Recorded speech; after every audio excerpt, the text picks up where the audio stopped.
前几天呢，有不少小伙伴私信我，问我视频里的这个显示器是怎么个情况。这个呢，其实说起来呢，就全是眼泪了。因为年前呢，我在收拾工作室的时候呢，一不小心把我那显示器给撞坏了。你知道，这看惯了大的之后呢，你再看小的就差点意思了。于是呢，我就一上头就整了一个更大的。这个显示器到了之后呢，我才慢慢发现，我其实对桌搭呢也没有什么太多的追求，那没有什么是一块大屏解决不了的。如果不行的话，那就再来一块。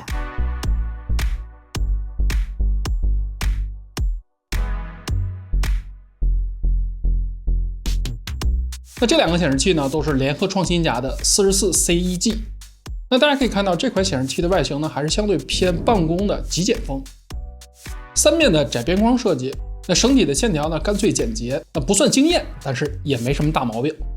那控制按钮呢，设置在底部。那这个硬件呢偏硬，但是呢反馈还是比较清晰的。像支架的倒角啊和顶部的 logo 啊，这些细节呢做的还是比较到位的。传统的走线孔设计并没有做线束的隐藏。那方形的底座呢自带了防滑垫，免工具快装结构。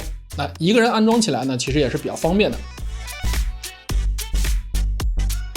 支架呢支持上下、俯仰、水平啊3个轴的调节。那上手的感觉呢，阻尼还是不错的。翻过来看呢，背面也比较简洁，那方便后期的清理。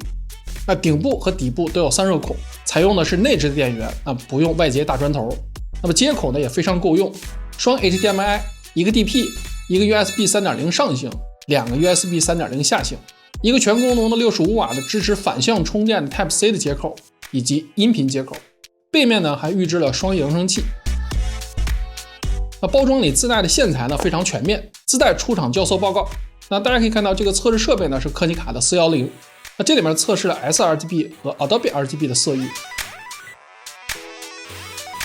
对于一个自媒体从业者来说呢，金水对于显示器的色彩还是有一定的要求的。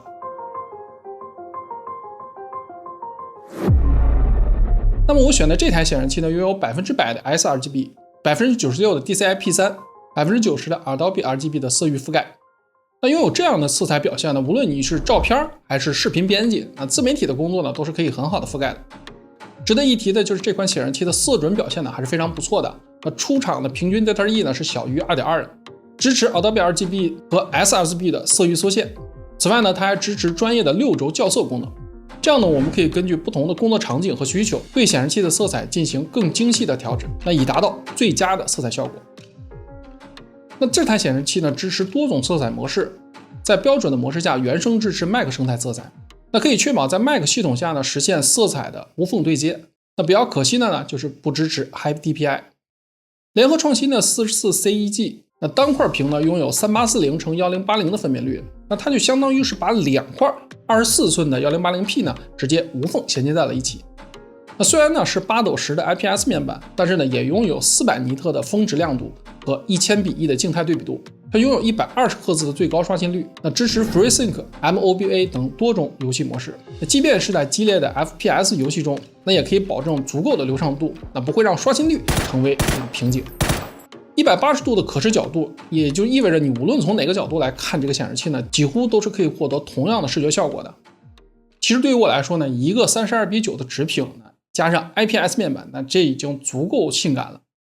那如果你把2个带鱼屏呢通过支架叠放到一起，那它的对角线呢直接可以干到120厘米，那也就差不多你可以拥有一个49英寸的巨屏。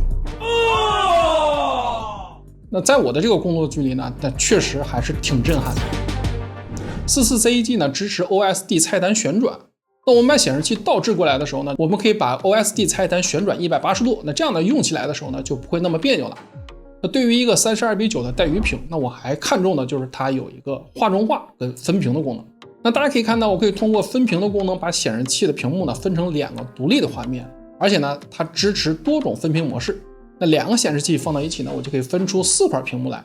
44C1G 的接口呢又给的比较齐全，那我就可以轻松的连接电脑啊、游戏啊等其他设备。那你可以实现 Windows 跟 Mac 同时显示，也可以一边打主机游戏一边看游戏攻略或者是看直播，一边剪视频一边查资料。那无论是办公还是游戏呢，都可以相得益彰。那么全功能的 Type-C 口呢，支持65瓦的反向充电，那么对于我这种笔记本的用户呢，就非常友好了。那回家的时候很简单，只要把线一拔，那完全没有带充电器的烦恼。那么说了这么多呢，这台显示器呢也并非是十全十美的。那么在金水的使用中呢，我也发现了一些小问题。由于这个显示器是32:9的超宽屏，那它的屏幕长度呢就有1米来长，那这就对桌面的空间呢有比较高的要求。那另外一个呢，就是在目前的游戏之中呢，虽然呢支持32:9的游戏呢已经越来越多了，你像一些什么赛车呀、模拟飞行啊，或者吃鸡啊、撸啊撸的，都会有非常不错的沉浸体验。但是主流的3A 大作呢，基本上都是16:9或者是21:9的居多。那么所以你想用它玩游戏呢，你可以先了解一下你常玩的那些游戏是否支持32:9的超宽屏模式。那要不然呢，你在打有些游戏的时候可能不能全屏，会有一些黑边儿，那这样的游戏体验呢就会打一些折扣。另外呢，如果大家想像我一样弄一个上下的扩展双屏，那你可能需要考虑到你的显卡性能是不是够用。最后呢，有一点使用小心得，那么强烈建议大家买那种带弯头的视频线或者是电源线，要不然呢，你这个显示器呢可能不一定能降到最低，或者是呢它撅起来的时候呢，上面会露线头。最后呢，就是尽可能买一个好一点的、承重大一些的支架，那么你这样将会获得一个更好的使用体验，那就别问我是怎么知道的。好了，相信看到这里，大家对联合创新的 44C1G 有了一个简单的认识和了解。32:9的超宽屏设计、出色的色彩表现、丰富的功能特性，以及在办公、游戏、观影等多场景下的适配优秀。那我觉得最重要的就是它有一个非常不错的价格。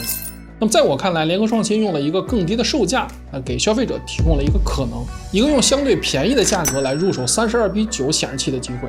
那么如果你是一个追求超宽屏体验，那么像我一样有多屏的显示需求，或者是有多任务处理需求，同时呢又喜欢玩 MOBA 系列的游戏，而且呢你对颜色有一定的追求，那么在保证桌面空间的前提下，那么联合创新 44C1G 将是一个非常不错的选择。好了，到这里就是今天节目的全部内容了，希望可以在你选择显示器的时候呢给你一些的帮助。感谢大家的点赞、评论和转发，感谢大家收看金水神经灯，我是金水，咱们再见。